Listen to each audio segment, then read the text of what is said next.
What's going on, family? Welcome to another episode of the Seez Monroe Show. I am your host, and today we're here to talk about a couple movies. We're here to talk about The Running Man, and we're going to talk about Now You See Me, Now You Don't. I keep wanting to call it Now You See Me 3, but that's just not the official name, so we're not going to use it. So let's get into Running Man first. I'm going to get into Running Man first because that was the first movie that I went to go see today.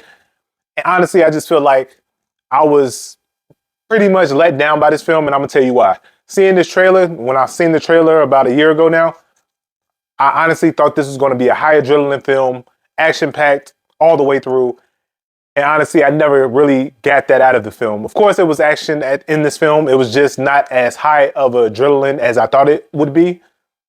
Think of Crank, but on steroids. That's what I was thinking. But honestly, I just seen this film, and it was just a lot of overacting in this film. Coleman Domingo, I felt like even with him, he was doing just a lot of overacting. And he was one of the reasons why I really wanted to see this film, just how dope he is as an actor. So again, maybe it wasn't the actors, maybe it was the way it was caught on camera. No, I gotta blame the actors. I was literally just trying to shoot my man some bill right there, but you see that I can't let this one slide. And unfortunately, this movie cost about $110 million to make. I don't see it making this budget back, unfortunately, because it's just the times we're in right now. If this movie was, I say, a B on a rating scale, I can see it making its money back. But unfortunately, I'm gonna have to give this movie a 5 out of 10. It was watchable. It wasn't the worst thing I've seen this year, but it definitely wasn't nothing that I want to brag to my friends about. This one, I'm not going to say it was a letdown. I'm gonna say that it was just a film. I shouldn't have been hyped about this film. Unfortunately, I was. Again, seeing that trailer a year ago and then seeing the other trailers that came out recently, it was pretty much what I seen a year ago. But seeing it a year ago, it was more high intense. Watching the film, it was more, they brought it back down to earth, and I just didn't want that in this film. They brought more sentimental value to the character. And again, I get that, but yeah, they missed me with this one. Again, I was expecting a lot more action in this film and a lot more hardcore, just nonstop crazy music playing. Like, I didn't get that in this film, unfortunately. And honestly, I just feel like it was, that was like the only letdown. I feel like it's not like you're going to see this film and not enjoy it. I just feel like it wasn't to the extent that it should have been to be this type of film.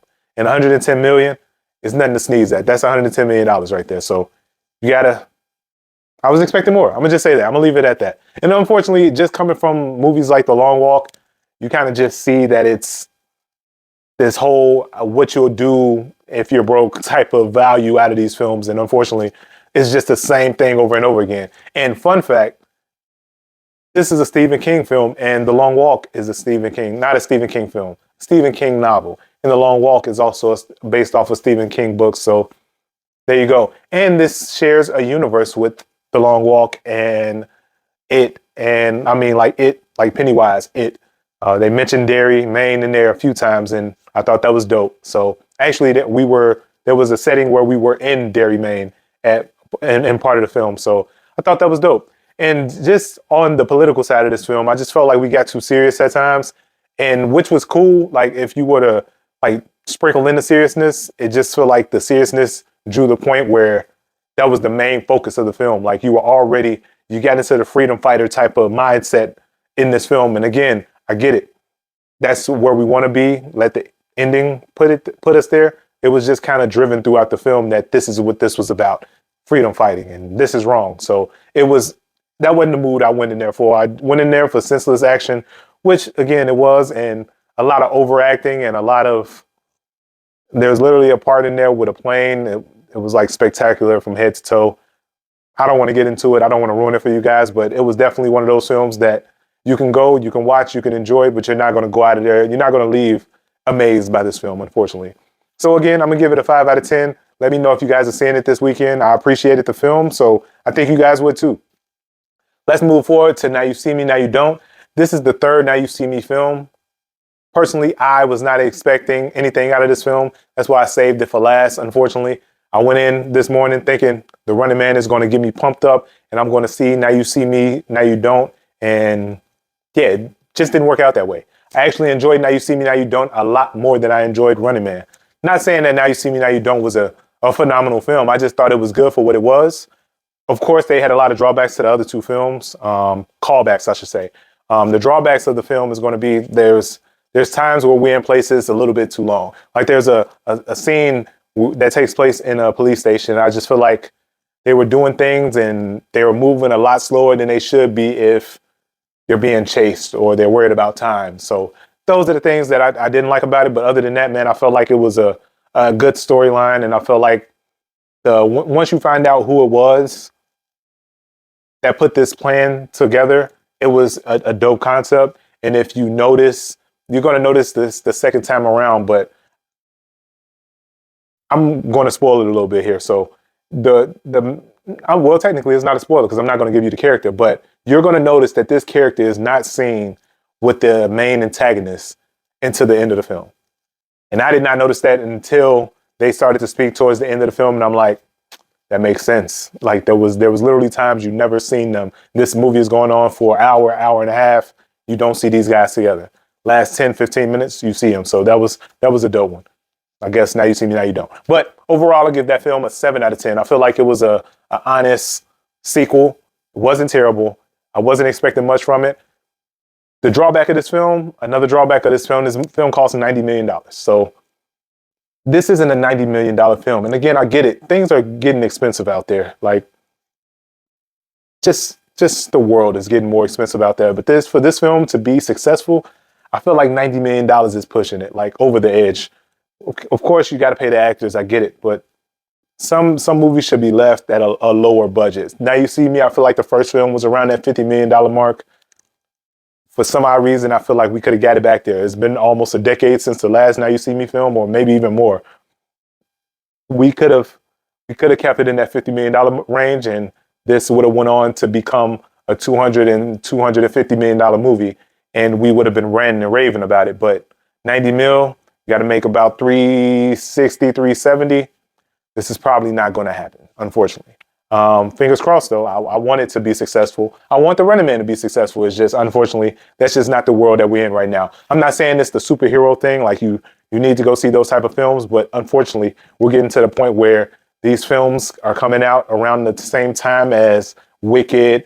Like we have Wicked in a week, not even a full week, because there's early screenings on Monday. Early Amazon screenings on Monday. So just think about that. Like, when we had nothing in October, these films should have been releasing week after week. This would have worked the end of October, especially when Mortal Kombat moved. It could have put this at the week after Black Phone 2 came out. Then you would have had Now You See Me last week with, or you could have had at least Now You See Me this week, Running Man last week. Well, I guess that was supposed to come out on the 7th. I feel like something came out last week, though. It was decent. What did I watch last week, guys? Either way.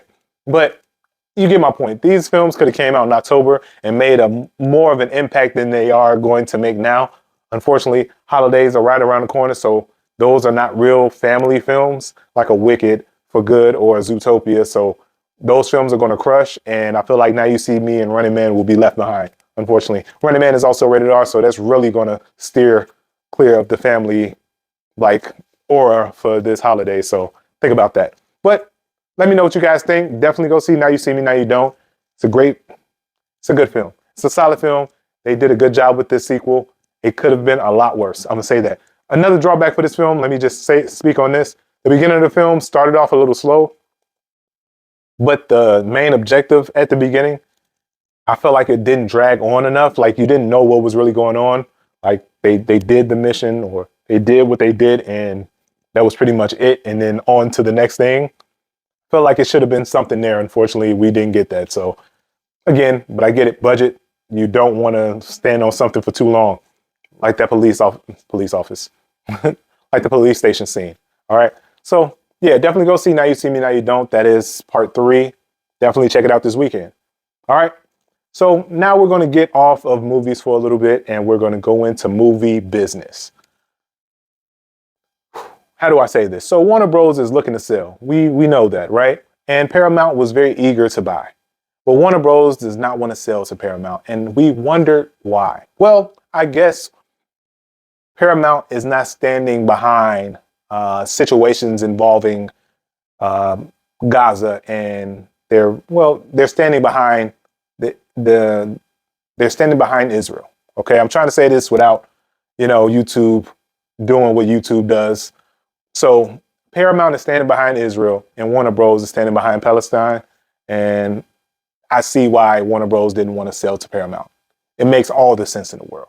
And now Paramount is looking like, oh, they have reports out there stating that they are not looking to buy Warner Bros. Anymore, which we all know they're just salty that Warner Bros. Does not want to sell to them. And that's crazy because I'm pretty sure they offered them a whole lot of money and Warner Bros. Still turned them down. So them standing on principle, I give them kudos. But Warner Bros. Has definitely done a lot of like iffy-ish in the past years. Again, this year is a little bit different. I feel like they have new runners up there, new execs and things of that nature. So it's a lot different versus in the past, but that's something to look at. I didn't know that. And when I found that out today, I felt like, okay, this makes all the sense of the world because you're looking to sell. Why do you care who you're selling it to, especially if the money is coming? So tell me what you guys think about that down below. I appreciate y'all for tuning in for another episode of the Seez Monroe Show. Don't forget to like, subscribe, and hit that notification bell. I'll see you next time. Peace.